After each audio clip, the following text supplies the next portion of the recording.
नमस्कार। ऑनलाइन कक्षा की श्रृंखला में आपका फिर से स्वागत है। आज की कक्षा में हम पढ़ेंगे बीए थर्ड ईयर के पेपर फर्स्ट में आधुनिक काल के अंतर्गत प्रगतिवाद। तो आज का हमारा विषय है प्रगतिवाद।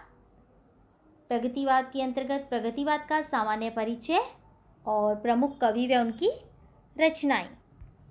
सबसे पहले देखते हैं प्रगतिवाद के बारे में, इसकी समय सीमा।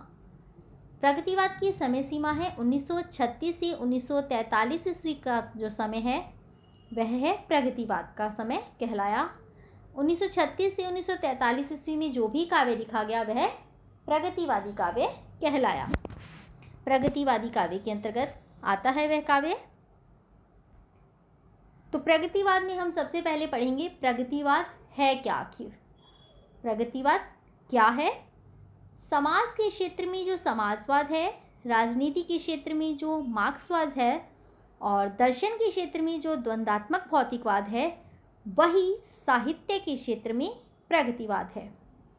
1935 ईस्वी में प्रगतिशील लेखक संघ की स्थापना हुई पेरिस में, जिसके अध्यक्ष रहे E.M. फॉस्टर। 1935 ईस्वी में ही लंदन में सज्जाद जाहिर और मुल्क राज आनंद के प्रयासों से भारतीय प्रगतिशील लेखक संघ की स्थापना की गई और इसका भारत में जो प्रथम अधिवेशन हुआ 1936 में हुआ लखनऊ में, जिसके अध्यक्ष थे प्रेमचंद। तो भारत में प्रगतिशील लेखक संघ का अधिवेशन हुआ लखनऊ में, जिसकी अध्यक्षता की मुंशी प्रेमचंद ने।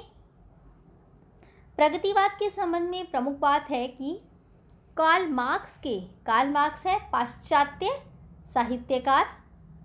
तो कार्ल मार्क्स के द्वंद्वात्मक भौतिकवादी सिद्धांत को आधार मानकर जो साहित्य चला, उसके आधार के स्वरूप जो धारा चली वह धारा कहलाई प्रगतिवादी धारा। इसके बाद हम देखते हैं प्रगतिवाद और प्रगतिशील में क्या अंतर है, दोनों क्या हैं।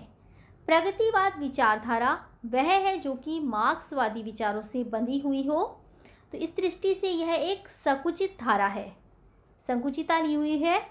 जबकि प्रगतिशील साहित्य वह साहित्य है जो संपूर्णता को लिए हो, संपूर्ण समाज के हित की बात करता हो, और इस दृष्टि से जो संपूर्ण साहित्य है वह प्रगति का साहित्य है, चाहे वो निराला का साहित्य हो और चाहे वो मीरा का साहित्य हो। हिंदी में छायावाद, प्रगतिवाद और प्रयोगवाद तीनों ही काव्य आंदोलनों के पथ प्रदर्शक के रूप में किसी एक कवि का नाम ले तो वो है सूर्यकांत त्रिपाठी निराला। इन्होंने छायावाद में भी, प्रगतिवाद में भी और प्रयोगवाद में, तीनों ही वादों में अपना काव्य लिखा। इनके काव्य में तीनों ही वादों की प्रवृत्तियां नजर आती हैं सूर्यकांत त्रिपाठी निराला के काव्य में। तो ये था प्रगतिवाद और प्रगतिशील में अंतर।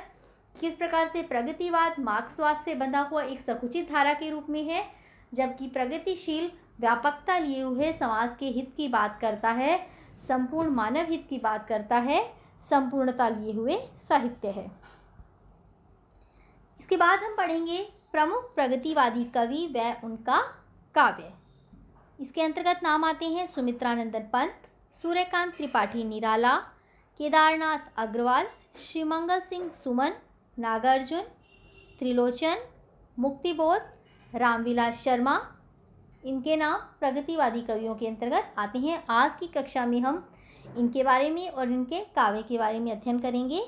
तो सबसे पहले आइए देखते हैं सुमित्रानंदन पंत के बारे में। सुमित्रानंदन पंत प्रगतिवाद के प्रवर्तक माने जाते हैं और ये प्रकृति के सुकुमार कवि भी कहलाए। सुमित्रानंदन पंत प्रकृति के सुकुमार कवि के रूप में प्रसिद्ध हुए। इनका काव्य है कला और बूढ़ा चांद। इन पर इन्हें साहित्य अकादमी पुरस्कार प्राप्त हुआ और चिदंबरा काव्य पर इन्हें ज्ञानपीठ पुरस्कार मिला। तो ये दोनों ही पुरस्कार जो हैं, साहित्य अकादमी पुरस्कार, ज्ञानपीठ पुरस्कार, ये साहित्य के क्षेत्र में विभिन्न भाषाओं में मिलते हैं। हिंदी भाषा में सुमित्रानंदन पंत को कला और बूढ़ा चांद साहित्य पर साहित्य अकादमी पुरस्कार मिला और चिदंबरा पर ज्ञानपीठ पुरस्कार से इन्हें सम्मानित किया गया। सुमित्रानंदन पंत की प्रगतिवादी रचनाएं हैं युगांत, युगवाणी और ग्राम्य। ये इनकी प्रगतिवादी रचनाओं के अंतर्गत आते हैं। इसके बाद हम अगला नाम देखते हैं सूर्यकांत त्रिपाठी निराला, जो कि छायावाद में भी रहे, प्रगतिवाद में भी रहे और आगे हम प्रयोगवाद में भी सूर्यकांत त्रिपाठी निराला का नाम देखेंगे, इनका काव्य देखेंगे, पढ़ेंगे। तो सूर्यकांत त्रिपाठी निराला का प्रगतिवादी काव्य है, प्रगतिवादी रचनाएं हैं। प्रमुख जो हैं वो हैं यहाँ बादल राग, कुकुरमुत्ता, वह तोड़ती पत्थर, भिक्षुक, विधवा। ये इनकी प्रगतिवादी रचनाएं हैं, प्रगतिवादी काव्य कृतियां हैं। इसी परंपरा को आगे बढ़ाते हुए अगला नाम देखते हैं प्रगतिवादी कवियों में हम केदारनाथ अग्रवाल का। केदारनाथ अग्रवाल पेशे से वकील थे। इन्हें इनके साहित्य, जिसका नाम था अपूर्वा साहित्य पर साहित्य अकादमी पुरस्कार मिला। साहित्य अकादमी पुरस्कार से इन्हें सम्मानित किया गया। इनके काव्य में 3 चीज़ें मुख्य रूप से देखने को मिलती हैं: प्रकृति का सौंदर्य, नारी सौंदर्य और प्रगति चेतना। इन्होंने अपने प्रकृति सौंदर्य के अंतर्गत इनकी कविताओं में केन नदी के सौंदर्य का बहुत ही सुंदर चित्रण किया है और नारी सौंदर्य में इन्होंने अपनी पत्नी के सौंदर्य का चित्रण किया है। इनकी रचनाएं हैं नींद के बादल, युग की गंगा, फूल नहीं रंग बोलते हैं, कहे केदारा खरी खरी, मार प्यार की थापें, है मेरी तुम, मांझी न बजाओ बंसी, लोक और परलोक आदि। तो ये थी केदारनाथ अग्रवाल की रचनाएं, उनका काव्य। इसी श्रृंखला में हम अगला नाम देखते हैं नागार्जुन का। नागार्जुन मार्क्सवादी या कह सकते हैं प्रगतिवादी विचारधारा वाले कवि हैं। ये प्रगतिशील साहित्य के रूप में काफ़ी प्रसिद्ध हुए, प्रगतिशील साहित्यकार के रूप में बहुत अधिक प्रसिद्ध रहे। इनके क्षेत्र में इनका नाम काफ़ी जाना गया और मैथिली भाषा में भी इन्होंने काव्य लिखा। मैथिली में ये यात्री उपनाम से कविताएं लिखते थे। मूल नाम था इनका वैद्यनाथ मिश्र और हिंदी में ये नागार्जुन नाम से कविताएं लिखते थे। मैथिली में यात्री उपनाम से और हिंदी में नागार्जुन नाम से, जबकि इनका मूल नाम था वैद्यनाथ मिश्र। और आधुनिक युग के कबीर माने जाते हैं नागार्जुन। इनके काव्य की जो प्रवृत्तियां हैं, जो विशेषताएं हैं, वो कबीर से मिलती जुलती हैं, तो उस आधार पर इन्हें आधुनिक युग का कबीर भी कहा जाता है। आधुनिक युग में नागार्जुन के काव्य में अभिधामूलक भाषा देखने को मिलती है। इन्होंने अभिधामूलक भाषा में अपनी बात कही है। अभिधामूलक भाषा में बात कहने में, अपनी बात को रखने में ये काफ़ी प्रसिद्ध रहे नागार्जुन। इसके बाद है इनकी प्रमुख कृतियाँ, प्रमुख रचनाएं: सतरंगी पंखों वाली, युग धारा, प्यासी पथिराई आँखें, आखिर ऐसा क्या कह दिया मैंने, ऐसे भी हम क्या, ऐसे भी तुम क्या, खिचड़ी विप्लव देखा हमने, तुमने कहा था, पुरानी जुतियों का कोरस, रत्नगर्भा, हजार हजार बाहों वाली आदि। तो ये थी नागार्जुन की प्रसिद्ध काव्य कृतियाँ। प्रसिद्ध कविता है अकाल के बाद, प्रेत का बयान, आओ रानी ढोए पालकी, बादल को घिरते देखा है, तुम्हारी यह तंतुरित मुस्कान। तो ये इनकी प्रसिद्ध कविताएं हैं जो आपके पाठ्यक्रम में लग चुकी हैं। बादल को घिरते देखा है, तंतुरित मुस्कान, ये आपके पूर्व की कक्षाओं के पाठ्यक्रम में रही हैं कविताएं। ये काफ़ी प्रसिद्ध कविताएं रही हैं। इनकी यहाँ हम एक कविता की कुछ पंक्तियाँ देखते हैं। कविता है अकाल और उसके बाद। तो अकाल के बाद की जो स्थिति है वो इसमें नज़र आती है। अकाल के समय की स्थिति कि किस प्रकार से अकाल में जो है अन्न का कमी आने के बाद क्या स्थिति थी, चूल्हा किस प्रकार से शांत है, हर जीव किस प्रकार से उदास निराश बैठा है। कई दिनों तक चूल्हा रोया, चक्की रही उदास, कई दिनों तक कानी कुतिया सोई उसके पास। तो यहाँ पर दिखाया गया कि किस प्रकार से अकाल के बाद की स्थिति में चूल्हा जो है शांत ठंडा दिखाया गया है, चक्की भी उदास नजर आई है कि अन्न का भंडार न होने के कारण किस प्रकार से सब कुछ निराशा से भरा हुआ है, हर जीव हर प्राणी निराश है, उदास है।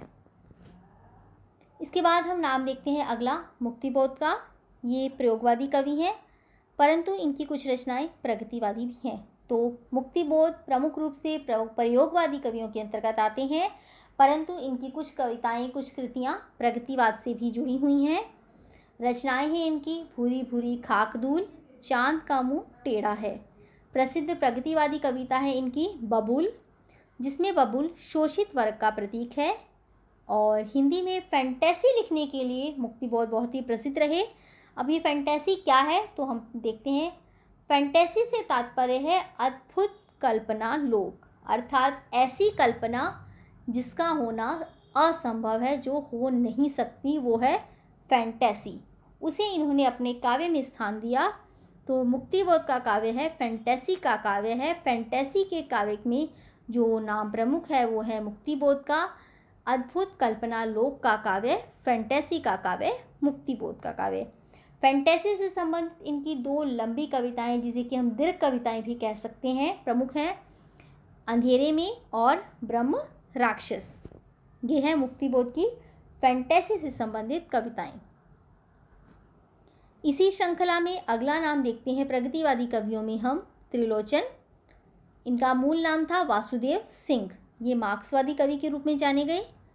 ये सोनेट छंदों को लिखने के लिए काफ़ी प्रसिद्ध रहे। सोनेट छंद अंग्रेजी भाषा का एक छंद है, सोनेट छंद।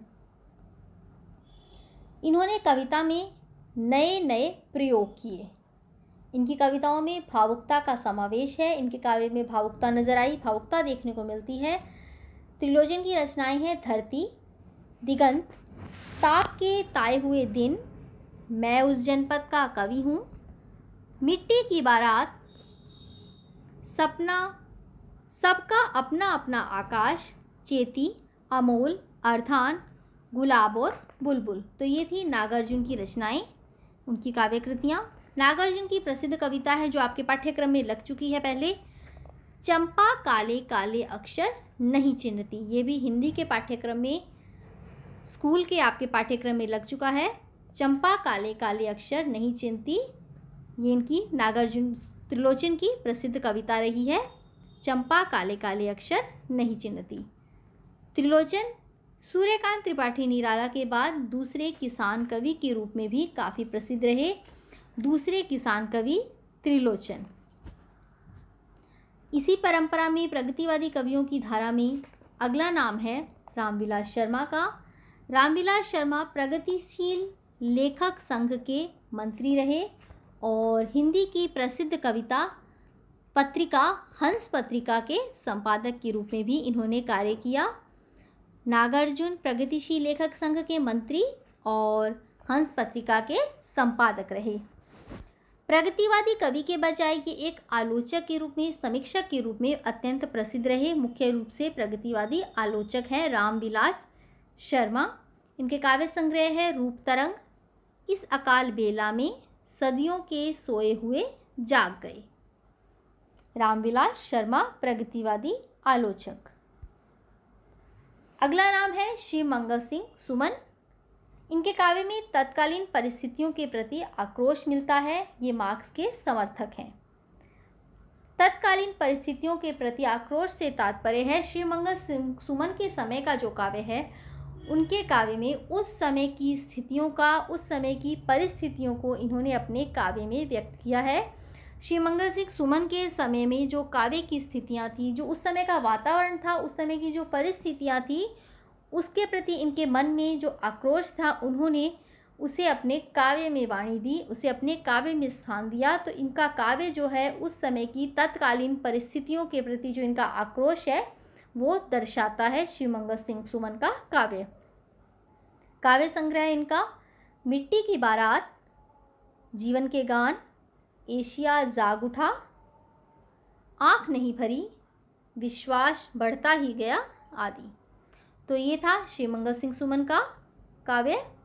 तो आज की कक्षा में हमने पढ़ा हिंदी साहित्य के इतिहास में आधुनिक काल में प्रगतिवाद की समय सीमा 1936 से 1943, प्रगतिवाद का अर्थ, समाज के क्षेत्र में जो समाजवाद है, राजनीति के क्षेत्र में जो द्वंद्वात्मक भौतिक मार्क्सवाद है और दर्शन के क्षेत्र में जो द्वंद्वात्मक भौतिकवाद है, वही साहित्य के क्षेत्र में प्रगतिवाद है। भारतीय प्रगतिशील लेखक संघ जिसका भारत में पहला अधिवेशन लखनऊ में 1936 में हुआ, जिसकी अध्यक्षता की मुंशी प्रेमचंद ने। और उसके बाद प्रगतिवाद और प्रगतिशील में अंतर। प्रगतिवाद जो है मार्क्सवाद से बंधा हुआ एक संकुचित विचारधारा है, जबकि प्रगतिशील व्यापकता को लिए हुए संपूर्णता का साहित्य है प्रगतिशील साहित्य।